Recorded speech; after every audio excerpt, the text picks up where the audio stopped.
Un robot de trading doit-il tourner tout seul? Ou faut-il le surveiller? Telle est la question.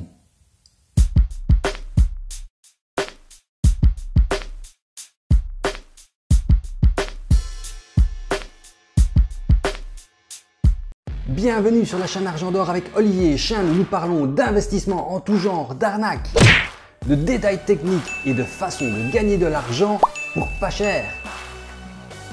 Et n'oublie pas, si cette chaîne t'amuse, te divertit, te fait apprendre des choses, n'hésite pas, abonne-toi et clique sur la cloche, ça fera plaisir à tout le monde et ça fera bien monter la chaîne sur YouTube. Et bien sûr, tu peux nous rejoindre dans le groupe Argent d'Or qui est en description. Tu es le bienvenu, c'est le groupe Telegram. On discute de différentes choses, de différents trading, de différentes plateformes, etc. Et tu es le bienvenu, rejoins-nous. Et bien sûr, avant de te lancer sur le trading forex, ou le trading scalping, le trading de crypto, ou le trading de tout ce que tu veux en fait, n'oublie pas de te former. Et de plus, concernant les robots, n'oublie pas de les tester en démo, jamais directement en réel bien sûr, parce que si jamais tu crames ton compte, bah après tu vas un peu pleurer, je ferai la même chose, hein. Ouais non, il faut pas faire ça en démo, et alors on essaye, on teste, on fait des backtests, on teste en démo. Nous voici donc sur mon MT4, et nous voyons un robot que je suis en train de tester. Enfin ici d'ailleurs c'est mon compte réel, parce que je l'ai déjà testé un petit peu en démo. On voit d'ailleurs en direct là de la vidéo, il a pris un trade. Donc par exemple ici, il a pris un trade et il a mis son take profit ici. Je regarde bien sûr avec l'Ichimoku et l'oscillateur stochastique. Si tu veux voir mes vidéos qui expliquent comment fonctionne le Ichimoku, l'indicateur Ichimoku, eh ben je te mets le lien. Et si tu veux voir également, j'ai fait une vidéo pour expliquer ce qu'est le stochastique et comment il fonctionne. Eh ben, tu peux aller voir la vidéo. Ici, la combinaison des deux me permettrait évidemment de trader en manuel. Mais bon, par facilité, je mets un robot dessus. Et je vois ici que l'indicateur Ichimoku m'indique que la tendance très court terme, parce qu'on est sur la frame de temps 5 minutes, a tendance à descendre et va peut-être recroiser. Ici, on est d'ailleurs au-dessus d'un nuage rouge, ce qui devrait être l'inverse. Et on voit de toute façon qu'on est ici sur une résistance qui a du mal à passer. Et nous sommes ici sur un support. Donc on voit que le cours pour le moment range dans cette partie-ci. Ce que je fais, je regarde, donc il est en haut de ce range. Il y a très grande chance qu'il va descendre. De toute façon, c'est un trade à 0,01, le lot le plus petit que l'on peut prendre. Donc on voit ici que il monte un petit peu, je suis à moins 30, moins 29. Ce que je vois aussi dans le stochastique, c'est qu'il arrive en saturation acheteuse.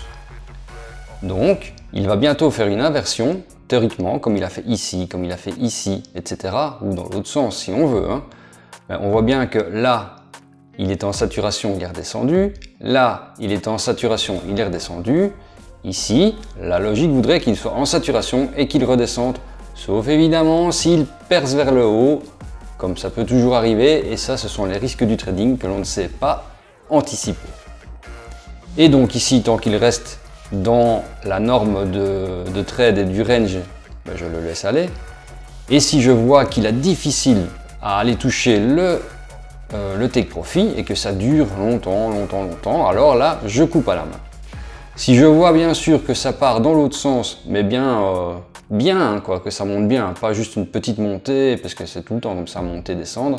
S'il monte bien, alors là, je verrai comment il réagit, parce qu'il ouvrira des trades de récupération, et si ça ne va pas, ben, je couperai à ma plus petite perte possible.